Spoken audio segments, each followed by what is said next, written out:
going on, YouTube? Came out to the shop today to start a project that required the use of a dado stack. In case you don't know what a dado stack is, this is a brand new one, it's never been used. It's a series of blades. You have an outer blade, you have two outer blades, and then in between the two outer blades you have these things called chippers. And what that does is essentially it creates a big fat blade. And the purpose of that is so you can make one cut and it'll be really thick instead of going back and forth, back and forth, back and forth with this single blade. So it's a huge time saver. But it occurred to me, I cannot find my zero clearance throat plate. So on a table saw, this is your throat plate. This one accommodates my single blade. It's fine. But if I need to use my dado stack with the chippers in it, the blade won't fit between this. So I have to create a throat plate that has a zero clearance. And the reason why I want to do that is because operating your table saw with your dado stack without a throat plate like this, extremely dangerous. So we need to create a throat plate that'll be safe and provide accurate cuts. And I'm hoping this won't take too long, so let's get started.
so that concludes our zero clearance throat plate project. Say that 10 times fast.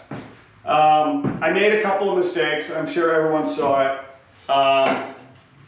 When I was drilling this hole, incidentally, this hole is so you could put your finger in and take the throat plate out. When I was drilling the hole, this is MDF, half-inch MDF. And I was using a Forstner bit to drill a hole through it.